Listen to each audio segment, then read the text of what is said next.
Bonjour à tous et bienvenue dans Cult Technique pour une nouvelle vidéo de presque qualité et parfois en audio sur Spotify. Certains disent bonjour à toi mon cher Ker. Écoute Ker, tu es le parfait exemple du contraste.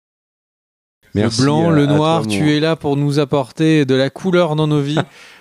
Dis-nous tout, tu nous as préparé un débat, un dossier. Je sais que tu as sans doute fait vraiment le web, le dark web, aussi sans doute le back-office de ton ordinateur. Tu as sans doute nettoyé un peu tous les dossiers pour nous préparer cet excellent dossier. Et je dis ça parce que personnellement, je ne le connais pas.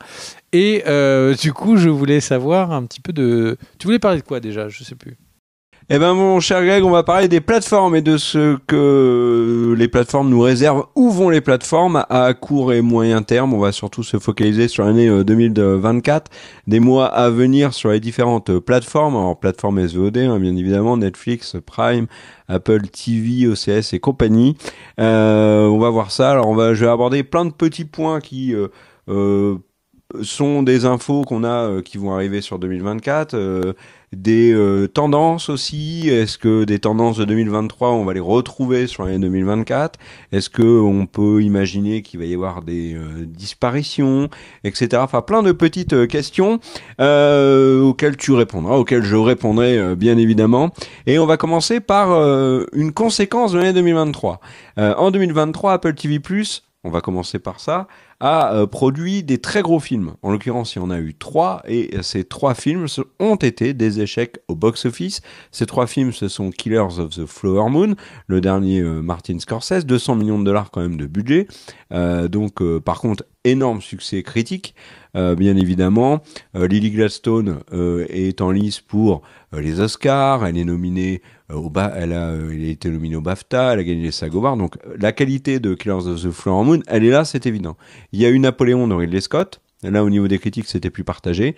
Et récemment, on a Argylle, donc du réalisateur de Kingsman, avec notamment Henry Cavill et Dua Lipa. Argylle s'est littéralement vautré au box-office. La question, c'est voilà, il y a des rumeurs là actuellement à Hollywood sur le fait que Apple pourrait arrêter ce système. Pourquoi je dis ça? C'est que là, on a Apple qui sort le film au cinéma, puis ensuite qui le met sur Apple TV+. Et là, la grosse tendance, ça serait que Apple arrêterait de sortir les films au cinéma, comme ça, plus de bide au box-office, et une sortie directe sur la plateforme avec une énorme promo. Concrètement, on sait que chez Apple, il n'y a pas péril en la demeure. L'échec de ces 3 films n'est pas grave. Argylle, c'est un peu plus gênant. Mais les 2 premiers, c'était pas gênant parce que c'est des belles œuvres à mettre dans la vitrine Apple TV+. Et on sait qu'Apple, aujourd'hui, finance énormément Apple TV+, pour que ce soit une image de marque. Et on le voit dans la qualité de leur série, etc. Alors vous allez me dire, quand on voit Ghosted avec Chris Evans et Ana de Armas, niveau film, c'est un peu la cata. Oui, mais là, ils ont des bons films. Ils ont sorti même en l'occurrence, Killers of the Flower Moon est un très bon film. Et moi, je pense, mon cher Greg, et là c'est mon avis, je pense que sur 2024, ils vont arrêter de sortir ce genre de film au cinéma, et même au-delà de 2024, et les sortir directement sur Apple TV+. Qu'en penses-tu, mon cher Greg? Eh bien, mon cher Ker, je ne suis pas du tout d'accord avec toi et je vais expliquer pourquoi. La première raison, c'est qu'en fait, les grosses sociétés, elles veulent gagner des brousoufs. Des brousoufs égale de l'argent, égale du billet vert, égale de la money. Et pour que y ait tout ça, que ce soit égal, mieux vaut faire des additions que de supprimer comme ça des entités. On débat beaucoup que les films à l'heure actuelle sont moins rentables parce que la sortie Blu-ray, DVD a été sucrée. À l'heure actuelle, donc, le discours des grands majors de cinéma, c'est de dire un film doit être rentable en salle parce que plateforme plus le peu qui reste encore de Blu-ray et les ventes de diffusion télé ne suffisent pas, donc il faut qu'un film soit rentable en salle. On voit que avant, un film devait être rentable sur salle plus DVD. DVD disparu, il reste que salle. Là maintenant, si on supprime les salles pour que ça fasse que de la plateforme, on sait ce que ça fait. Ça fait des films à deux vitesses. Ça fait des films. Donc, admettons qu'on soit dans un monde où il n'y a plus, où ils décident de plus mettre les films en salle. Ça veut dire qu'il va y avoir un petit nombre de très gros films à très gros budget qui vont être sur les plateformes. Il va y avoir peut-être le film de Scorsese qui va arriver, qui aura un gros financement parce qu'il y a une plateforme qui veut se payer le Scorsese du moment. On va avoir quelques gros films d'action qui sont là pour essayer d'aller attraper le chaland, comme on a fait Netflix pour certains, les Ghost Seven ou je sais plus quoi, des trucs comme ça. Et ensuite, ce qui va se passer, c'est qu'il va y avoir beaucoup de téléfilms qui se cachent. À l'époque, quand toi et moi, on était jeunes, que la télé venait juste d'être inventée et en noir et blanc, il y avait ce qu'on appelait des téléfilms. Les téléfilms, c'était des films qui étaient globalement, qui avaient le budget de 2 épisodes de série, plus ou moins, qui étaient faits avec des équipes techniques qui étaient un peu les équipes B, c'est-à-dire que les meilleurs, ils étaient sur les vrais films, et les moins bons techniciens étaient sur les téléfilms, et parfois les réalisateurs étaient moins bons ou plus jeunes. Par exemple, c'est comme ça que Spielberg a commencé. On leur donnait des épisodes de, par exemple, Columbo, et puis après ils pouvaient rebondir sur autre chose.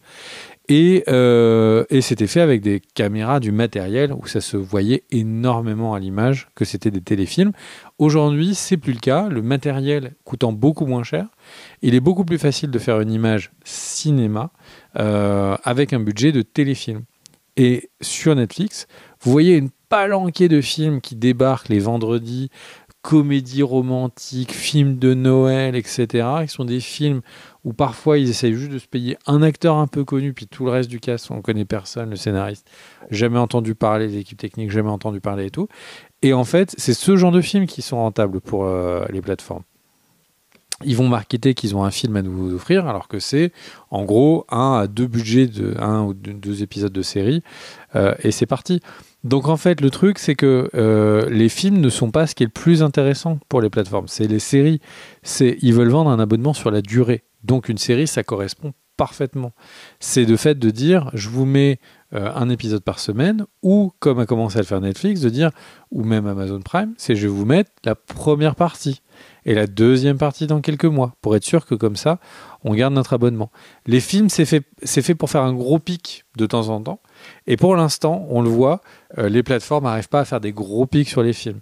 Le patron des films de Netflix est parti, / a été licencié. Il est remplacé par un patron qui fait quoi ? Qui a fait 5 milliards au box-office, avec entre autres les films Lego. Donc, ils veulent faire des gros films de box-office une fois de temps en temps. Le reste, c'est du flux de téléfilms. Donc, pourquoi se supprimer l'option d'aller au cinéma ? Je pense que la majorité des films continueront d'être au cinéma. Et ensuite, il y aura quelques gros films de plateforme. Mais dans le milieu... si c'est plus rentable, pourquoi Netflix ne le fait pas ? Parce que Netflix est à une masse critique en tant que première plateforme qui a le plus d'abonnements sur place, qui est encore dans une logique d'investir énormément pour essayer de continuer de gagner en abonnés. Surtout que là, ils ont eu le gros challenge sur la dernière année de convertir les gens en disant c'est fini les partages de comptes. Le combat de la fin d'année et de ce début d'année-là, c'est de dire maintenant, même ceux qui n'ont pas Netflix, venez, on met de la pub et tout, mais vous verrez les films et tout. Donc en fait, le truc, c'est que Netflix a une masse critique où ils permettent en fait de financer des films. Le cas d'Apple TV, le cas de Paramount+, là c'est beaucoup plus compliqué, beaucoup plus intéressant pour Paramount d'aller mettre son film en salle pendant 3-4 mois et après d'aller le mettre du coup sur les plateformes. Oui, alors je te suis sur tout ce que tu as dit, mais le truc c'est que là concrètement sur les 3 exemples que j'ai donnés avec Apple TV, ils perdent de l'argent au cinéma. Donc mais parce que les films c'est même pas qu'ils en gagnent, c'est qu'ils en perdent. Ça veut pas dire que des films qui seraient bons ou acceptables seraient forcément tous des fours. Oui, non, mais ça, on est d'accord. Mais la question, c'est la prise de risque. Est-ce qu'ils vont reprendre ce risque-là ? Le cinéma, c'est de la prise de risque. Quelle que soit la manière dont les gens veulent voir, quelle que soit la manière dont les grosses majors, dont Disney essaye d'enrober les trucs avec un discours corporate pour aller faire plaisir à la bourse, des films, c'est du risque. Quand Disney met 200 millions sur la table, sur 240 millions sur la table pour The Marvels, il n'y a pas des milliers d'autres économies où tu arrives et tu dis, bon, alors je vais mettre 240 millions sur la table et puis je vais voir si je vais faire 0 ou si je vais faire 1 milliard. C'est le cinéma est et le cinéma les séries, l'audiovisuel de fiction, c'est un monde c'est pour des mecs qui aiment bien parier sur des courses de chevaux. Il n'y a pas de différence entre ça et des paris. Disney va arriver, va dire non, mais en fait, nous on a le MCU, c'est une machine, chaque film fait tant de rentabilité, on a 4 points de marge, machin et tout. Très bien, mais c'est du pipeau. Ils parient sur des courses. C'est juste qu'ils essayent de parier sur une écurie qui a gagné beaucoup pour espérer gagner aussi. Mais c'est un monde de risques. Donc, si tu es en train de dire oui, mais c'est trop de risques, tu parles de trop de risques à des personnes qui ne font que de paris sur la course de chevaux. Ouais, alors après, le truc que Apple mettait en avant pour expliquer la sortie de ses films au ciné, c'était aussi pour ne pas planter un poignard dans le dos des salles. Et c'est peut-être l'élément qui fait que Apple restera en sortie ciné. Moi, je suis plus sceptique et la tendance quand même à Hollywood, c'est que Apple est un peu vacciné. Et d'autant plus par Argyle, mais enfin on verra bien. Autre point sur les plateformes l'avenir des plateformes, et ça c'est un écho à ce que tu avais dit dans une précédente vidéo news où tu expliquais qu'il y avait eu moins de production de séries et de films en 2023 que les années précédentes. Et ça fait aussi écho à une autre news que j'avais faite dans la même vidéo, qui était le classement des séries les plus regardées à travers les États-Unis en 2023. Et en fait, donc, moins de production en 2023, et les séries les plus regardées en 2023, c'était quoi ? Que des vieilles séries. En l'occurrence, alors quand je dis vieilles, c'est des séries qui n'étaient pas des exclusivités et des créations des plateformes, mais des séries dont ils avaient racheté les droits. Exemple, Friends, The Big Bang Theory. On l'a vu en 2023, la série qui avait été le plus regardée, c'était Suits, et qui avait même égalé le record, enfin même battu, même si Suits a plus d'épisodes que de The Office. Donc pour moi, mon cher Greg, mon avis, c'est que la tendance moins de production va se confirmer, mais j'ai même tendance à penser que là, les plateformes ont tout intérêt à mettre des gros chèques sur l'achat de droits sur des séries plus anciennes. Pourquoi ? Parce que séries plus anciennes, donc séries terminées, beaucoup plus d'épisodes et donc beaucoup plus de captation, on va dire, d'audience. Si vous avez Suits qui a un paquet de saisons importants, The Office aussi, si vous avez les 10 saisons de Friends, eh ben, il vaut mieux avoir ça dans votre catalogue qu'une série sur laquelle vous allez mettre des dizaines de millions de dollars et qui va avoir 8 ou 10 épisodes seulement et qui en plus ne sera peut-être pas un succès, alors qu'on voit que quand on investit beaucoup sur des séries qui sont des références, c'est une valeur sûre. Je rappelle, en 2023, dans le top 10 des séries les plus regardées, il n'y avait aucune création originale. Et ça, c'est quand même un signe. T'es d'accord avec ça, mon cher Greg ? Oui, bien sûr. Je suis complètement d'accord avec ça. Le moins risqué dans cet univers, c'est de parier sur des chevaux qui ont déjà gagné. Ce qui marche. Donc, en gros, si tu paries sur Friends, tu sais que tu vas réussir à rester. La problématique juste qu'il faut continuer à intégrer, c'est que le public va aussi chercher le buzz. Là où il y a une série qui est très forte, qui a le buzz, par exemple un Game of Thrones, a attiré énormément de gens sur HBO et a créé pour beaucoup la marque HBO. Alors, je suis pas en train de HBO, c'était huge avant, c'est pas du tout le débat. Il y a une énorme partie des très grandes séries d'histoire qui sont séries HBO, mais pour le très très grand public et surtout pas le public anglophone, c'est Game of Thrones qui a fait découvrir HBO. Et le truc, c'est que c'est Stranger Things qui est une des plus grosses raisons du succès de Netflix. C'est des nouveautés qui amènent les gens à changer de plateforme. Certes, il y a le fait de se dire « il y a toutes ces séries que j'aime bien qui sont dessus. Il y a The Office qui va forcément drainer du public. Là, on voit que, par exemple, il y a eu un gros coup qui a été fait sur Crunchyroll qui a récupéré les droits de Dragon Ball. Et du coup, les gens disaient « Oh là là, quel gros coup !» Il y a plein de gens qui vont switcher sur Crunchyroll. Mais le fait est que c'est le contenu exclusif et nouveauté qui s'est avéré être un élément déclencheur pour changer de plateforme. Donc certes, tu fidélises en ayant un beau catalogue, mais en ayant la série dont tout le monde parle à l'instant T, c'est combien de fois on a entendu c'est le nouveau Game of Thrones. c'est le discours qui est tenu parce que c'est ce que eux-mêmes espèrent, c'est d'avoir le nouveau Game of Thrones. Mais on l'a encore entendu cette semaine avec Shogun, qui est arrivé sur Disney+. Et ce qui me fait penser à cette tendance, c'est que dans la manière de faire de la communication et dans la promotion, il y a quelque chose qui est arrivé ces derniers mois, dernières semaines, qui n'avait pas eu lieu avant. Par exemple, il y a eu une énorme campagne de publicité pour Disney+, pour l'arrivée de la série Esprit criminel, qui est une série terminée. Donc rappelez-vous, un peu style Les Experts... donc Esprit criminel qui est un gros succès et qui d'ailleurs est toujours en cours aux États-Unis. Enfin, il y a un reboot si je dis pas de bêtises. Donc Disney faisait de la promotion pour une série qui était terminée et bien terminée. On a là Netflix qui a poussé un petit peu sur l'arrivée de Doctor House sur ce. Donc voilà, la promo sur les anciennes séries c'est nouveau et c'est aussi des paris parce que alors des paris moins risqué que faire des productions originales. Mais par exemple, personne ne savait que Suits allait être un carton comme ça sur Netflix. Les audiences en diffusion live, elles étaient moyennes. The Office, c'est pareil. C'est en étant sur plateforme que The Office a explosé à ce point. Quand la série était diffusée à l'époque, les audiences étaient moyennes. Il y avait des rumeurs d'annulation de The Office à chaque année. Donc voilà. Deux tendances, mon cher Greg, qui à mon avis vont continuer. C'est la suppression de contenus originaux, comme on a pu voir en 2023 sur Disney+.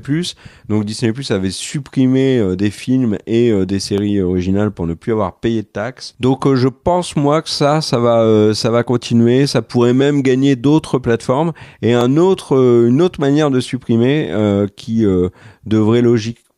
pourrait continuer, c'est la suppression de films qui ont été tournés mais qui n'ont jamais été diffusés. On a eu la Warner avec le film Bad Girl. Il y a eu un deuxième cas qui a été annulé parce qu'il y a eu une gronde des fans et des équipes qui ont travaillé dessus. Et on a appris que Netflix avait aussi supprimé un film. Donc ça gagne petit à petit les plateformes. Toujours, pourquoi tourner un film et ne jamais le sortir ? Pour pas payer de taxes, pas payer d'impôts sur ce film qui officiellement du coup n'existe jamais. Donc voilà. Un autre truc, mon cher Greg, là, ton avis va m'intéresser. Bon, il m'intéresse toujours ton avis, mais cette année, on le sait, pour l'été, on aura la sortie de Max, donc qui le nouveau nom d'HBO Max en France. Moi, je pense que la sortie de Max peut avoir un impact sur l'ensemble du monde des plateformes. Dans le sens où Max est une énorme plateforme aux États-Unis, c'est tout le contenu de la Warner, c'est énormément de contenu, c'est tout le contenu HBO. Si c'est un bid en France, est-ce que ça pourrait pas être le début d'une grosse crise des plateformes, plus grosse qu'elle ne l'est là, avec potentiellement la disparition de certaines? Et il y a aussi une autre interrogation sur Max, parce qu'on n'a pas d'infos là-dessus, c'est que là actuellement le contenu de HBO est dans le Pass Warner. Est-ce que la Max va juste devenir le rename du Pass Warner est resté potentiellement en option avec Amazon? Qu'est-ce que tu en penses de ça? Écoute, mon cher Kerr, je sais pas honnêtement si ça va être une grosse révolution. On a déjà le Pass Warner qui est présent pour les gens. J'ai pas l'impression qu'autour de nous, les gens se soient affolés autour du Pass Warner. Est-ce que Max va trouver une petite place comme avait pu avoir du coup OCS? Ça m'a l'air d'être très compliqué et très corrélé au succès de House of the Dragon. Là, ce qu'on a vu nous à notre petit problème, niveau. Mon cher Greg. Pardon ? Il y a un vrai problème avec Max et on en avait parlé en news, c'est que Max doit arriver logiquement. Alors, on n'a pas la date, mais la logique c'était que ça arrive pour les JO parce que Max diffuse avec Eurosport, qui est une de ses chaînes, des épreuves. Or, là, ce qu'on a appris récemment, c'est qu'House of the Dragon saison 2, c'est diffusé en juin. Donc si la série est diffusée en juin, mais que Max est lancé en France, par exemple, on va dire fin juillet ou début août, c'est une catastrophe pour Max, en fait, pour le marché français. Et du coup, le truc, c'est que... Oui, mais en fait, le truc, c'est que moi, j'y crois pas beaucoup, en fait, à Max. S'il n'y a pas aucune autre option de voir House of the Dragon, il y a trop de pression aujourd'hui, il y a trop de bonnes séries aujourd'hui pour que tout le monde dise « Ok, je vais prendre cet abonnement dans un univers où il y a une inflation pour voir cette série ». Les gens diront « J'attends qu'elle fasse cette saison et qu'elle aille ailleurs ». Parce qu'il ne faut pas oublier que Warner, que Paramount, que AMC, que toutes les grosses producteurs de séries sont tous en train de dire je vends au bout d'un certain temps. Typiquement, dans le monde du jeu vidéo, les gens disaient ouais, en fait, Sony, on est chez Sony, c'est des exclusivités de nos studios, ça restera PlayStation. Au bout de 2 ans, c'est sur PC maintenant. Donc en fait, le truc, c'est que c'est même pas une supposition. C'est le patron de Warner qui l'a dit, le patron d'AMC qui l'a dit cette semaine. Toutes les plateformes sont en train de dire qu'elles ne gagnent pas assez d'argent, donc elles sont obligées de vendre leur contenu. Donc en fait, pour un spectateur, de se dire je passe de plateforme en plateforme, il faut vraiment avoir la niaque. Pour un spectateur qui est un peu moins averti, va se dire bon, c'est dommage, elle n'est pas sur ma plateforme, mais en même temps, j'ai Netflix qui va me proposer 4 nouvelles séries, Disney Plus 2, etc. Donc, j'ai du mal à croire que dans le monde d'aujourd'hui, une série puisse faire autant l'unanimité si ce n'est pas une série majeure qui change tout. House of the Dragon est une série qui m'a énormément plu. Ce n'est pas une série qui renouvelle le paysage des séries comme a renouvelé Game of Thrones. Comme a réinventé Elle a pas eu l'audience. Les séries Les Sopranos, comme a réinventé les séries The Wire, comme a réinventé les séries avec Rome. Le truc, c'est qu'on a eu avec HBO une montée en puissance de changer qu'est-ce que était une série. Et le pinacle, c'est Game of Thrones qui arrive et qui met tout le monde d'accord. Là, à l'heure actuelle, Max n'arrive pas avec ces arguments-là. On verra dans 2 ans. Mais du coup, c'est pour ça que je pense que j'ai du mal à croire, sauf si ce qu'on voit dans House of the Dragon est intersidéralement oufissime et que tout le monde doit le voir et doit le voir maintenant, je ne vois pas un succès. Donc, c'est pas impossible, mais je ne vois pas un succès de la plateforme sinon. Et toi, qu'est-ce que tu en penses ? Ah ben non, moi je suis d'accord avec toi. Je pense qu'il n'y a pas de place dans le paysage actuel des plateformes pour une nouvelle plateforme. On a Paramount Plus qui arrive avec des arguments cette année, en 2023, Yellowstone et compagnie, qui sont des vraies séries qui sont censées marcher. Halo aussi, et Paramount est encore confidentielle aujourd'hui. Elle vit, c'est très bien, elle propose du bon contenu, mais est confidentielle. Max, devrait logiquement être une grosse promo au lancement, aidée par les Jeux Olympiques, mais je pense qu'il y aura pas de place pour ça. Mais c'est même une tendance qu'on abordera un peu après dans la vidéo. Mais il y a non seulement il y a pas de place pour une nouvelle plateforme, mais je pense qu'il y a pas de place pour les plateformes actuelles en fait. Donc voilà. Et je pense moi que si Max s'écroule, ça pourrait être la première d'une série parce que on le dit à Hollywood, on le dit partout, la bulle des plateformes est amenée à exploser. Et je pense que l'échec de Max, parce que c'est un échec aux États-Unis, et potentiellement échec de Max à l'international, parce que c'est lancé à l'international, ça pourrait vraiment avoir de grosses conséquences. Et en option, là on parlait du Pass Warner, moi le Pass Warner aujourd'hui, si on n'en entend pas parler, c'est parce que c'est justement une option d'Amazon, c'est pas une vraie plateforme en elle-même, et c'est peut-être une nuance qui a un impact. Ceci étant dit, on le voit avec Paramount, c'est pas gage de succès non plus. Là comme ça très rapidement, est-ce que à ton avis on va avoir cette année une nouvelle hausse des prix? Pourquoi? On sait que du côté de Netflix ça a été plus ou moins annoncé en 2024 il y aura une augmentation des tarifs.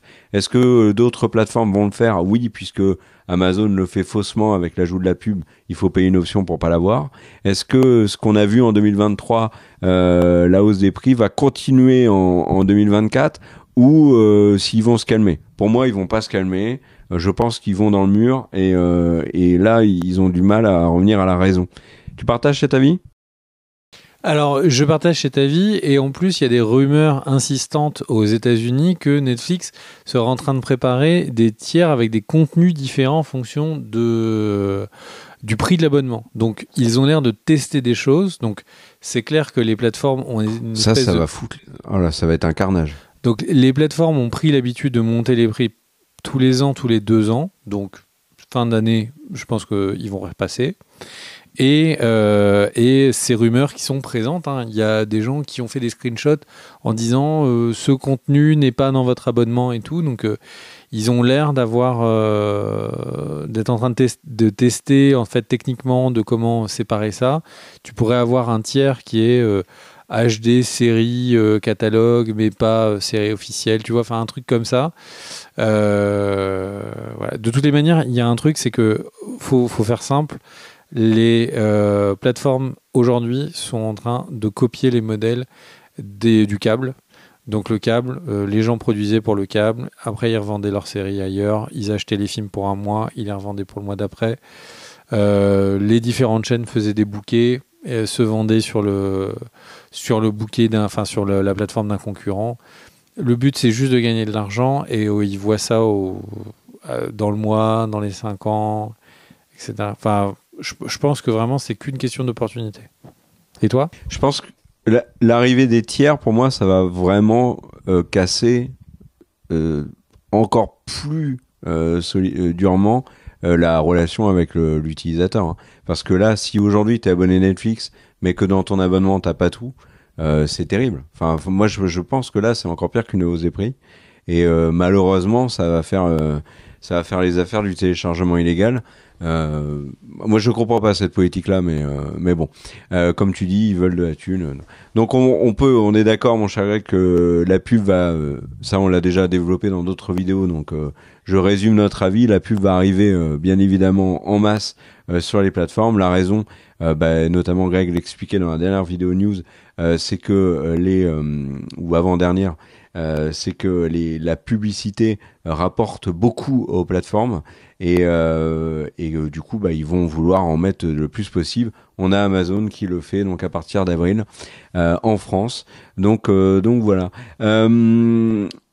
Il y a un phénomène qui a été étudié aux États-Unis, qui est ce phénomène de désabonnement puis réabonnement. Est-ce que c'est quelque chose qu'on va faire nous aussi en 2024 et qui va être une tendance qui va continuer ? Donc c'est quoi cette tendance ? C'est vous prenez Disney+ pendant 2 mois, vous résiliez, vous revenez quelques mois après pour regarder le contenu. L'étude qui avait été menée, moi, me laisse perplexe parce que elle se concluait en disant de toute façon un abonné qui s'en va finit par revenir et il revient sur la durée. Vu le paysage actuel des plateformes et leur politique commerciale, j'ai de gros doutes là-dessus. Le désabonnement pour le réabonnement, c'est quelque chose que vous, dans les commentaires, vous dites pratiquer beaucoup. C'est, à mon sens, quelque chose qui va continuer. T'es d'accord avec ça, mon cher Greg ? Bah oui, puisque les spectateurs sont... Si vraiment t'as un spectateur qui va te buter à regarder tout pendant les week-ends, tu vas en fait assez vite picorer tout ce que tu veux. Admettons que tu sois un fan uniquement de science-fiction. Le contenu de toutes les plateformes, par essence, ne peut pas être infini sur tu vois, ta niche à toi de ce que tu aimes bien. Donc c'est assez logique de faire ça. On va terminer, mon cher Greg, avec un avis, là, comme ça, un espèce de pari. Est-ce que tu penses qu'en 2024, il y a une plateforme qui va, une des grandes plateformes, hein, qui va disparaître, et est-ce que le modèle va doucement commencer à s'écrouler du fait de augmentation de tarifs qui usent les usagers, le fait qu'il y ait trop de plateformes différentes, le fait qu'on a la pub et qu'on n'en veut pas, le fait que, comme tu l'as évoqué, l'arrivée de contenu qui va être dispatché en fonction de votre abonnement. Est-ce que c'est quelque chose qui peut arriver cette année, en sachant aussi qu'on l'a pas dit, mais en 2024, avec l'offre de Free qui va regrouper plusieurs plateformes et le fait que Canal ait toujours cette option-là, il y a cette consommation des plateformes qui va aussi exister par le biais de Free ou par le biais de MyCanal pour avoir les plateformes à moindre coût, mais bien évidemment en version avec pub. Est-ce que 2024 pour toi, ça peut marquer la fin de certaines plateformes qu'on connaît actuellement ? Et la fin de ce modèle, le début de la fin? Il y a des discussions chez Disney de se faire acheter, il y a des discussions de Paramount de fusionner. Je pense que le sujet aujourd'hui, c'est quelle grande société va fusionner avec quelle autre et va amener son catalogue et sa plateforme. On a vraiment la sensation qu'il va y rester que 2-3 grosses plateformes et de gros producteurs, quoi. Ouais, je suis d'accord avec toi et c'est marrant parce que bon, on n'était pas les premiers à le dire, mais bien évidemment, mais avant le lancement de Disney+, donc ça fait un paquet d'années maintenant, on avait fait une vidéo un été, je sais pas si tu te rappelles, c'était sur les Streaming Wars, et où on disait que à terme, il y aurait forcément trop de plateformes. Le dernier et que, printemps à terme, de notre il n'y en aurait adolescence. Plus qu'une ou deux. De quoi ? C'était le dernier été de notre adolescence. C'était exactement ça.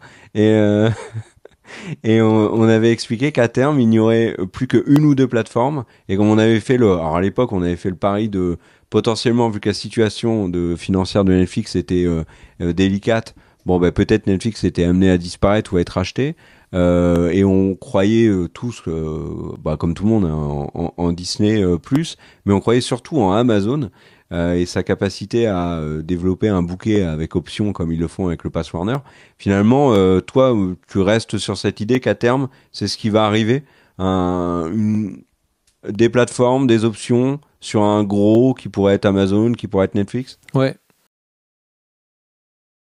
Moi, je partage totalement cet avis aussi, mais je ne pense pas pour 2024. Je pense que sur 2024, on va garder les mêmes. La plateforme qui me surprend, c'est Apple TV.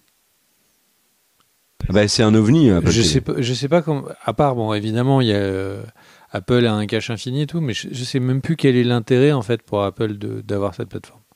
L'image de marque. Pour moi, c'est vraiment l'image de marque. À milliards, Ils ont déjà une image de marque, Apple, ils n'ont pas besoin de ça. Oui, mais regarde, moi par exemple, Apple TV est clairement la plateforme que je respecte le plus, alors que, tu le sais, je n'aime pas les produits Apple. Donc, c'est que ça fonctionne. C'est une belle vitrine pour Apple. Ils ont des bonnes séries, ils ont des bons films, mais c'est vrai que c'est un ovni, très clairement. Et à un moment donné, du côté de chez Apple, ils vont dire on arrête si c'est pas rentable. Il y a une course à la rentabilité du côté de Disney et à la rentabilité, en tout cas pour rassurer les actionnaires du côté de Disney, à la rentabilité ou réduction des dettes du côté de Netflix. Du côté d'Apple, on est là en mode non, nous on fait nos séries, regardez, on les annule pas ou très rarement. Ils ont quand même augmenté le tarif, ce qui est quand même un signe. Je pense pas, moi en tout cas, qu'en 2024 on aura de plateformes qui vont disparaître. Par contre, la situation va pas s'améliorer. Très clairement, il y aura toujours ces hausses de prix, il y aura la pub qui va être détestable et il y aura toujours cette rupture lente avec l'utilisateur client et ce sentiment que les plateformes, là très clairement, nous prennent pour des vaches à lait. Et ça c'est agaçant parce que quand Netflix est arrivé, c'était pas du tout le délire. Mais voilà, comme tu disais, on a le premier qui casse les prix et qui, une fois qu'il a le monopole, augmente tous les tarifs pour qu'on puisse continuer de profiter du service. On le voit c'est aussi le cas dans les abonnements sur les jeux vidéo. Enfin, c'est une situation, moi, qui me déplaît beaucoup, mais je ne pense pas du tout qu'elle va s'arrêter, cette tendance-là, et en tout cas pas sur 2024. Après, sur 2024, si vous voulez juste du contenu, vous allez en avoir, vous allez avoir des grosses séries, des gros films, et d'ailleurs, si vous voulez voir un petit peu ce qui déboule cette année, on a fait une vidéo sur la chaîne sur les séries les plus attendues, où on aborde bien évidemment ce qui va arriver sur Netflix, sur Prime, sur Paramount, sur Apple, etc. Donc voilà, n'hésitez pas à donner votre avis dans les commentaires sur tous ces points. Comment est-ce que vous voyez les choses évoluer? Est-ce qu'il y a des tendances qui vous embêtent? Est-ce qu'il y a des tendances auxquelles vous adhérez? Est-ce que vous croyez en Apple TV au cinéma? Est-ce que, est-ce que vous croyez en Max en France? N'hésitez pas à le dire dans les commentaires. N'hésitez pas aussi à vous abonner sur la plateforme Spotify pour nous écouter en podcast. Ça aidera la chaîne si vous nous rejoignez sur Spotify. Bien évidemment, vous continuez à regarder les vidéos, hein, c'est pas le problème. Merci aux tipeurs pour votre soutien. Merci à toi, mon cher Greg. Je te laisse le mot de la fin. Le partage, c'est la vie. C'est trop facile sur les vidéos plateformes. Oui, mais sauf si vous avez un compte Disney+. Des bisous.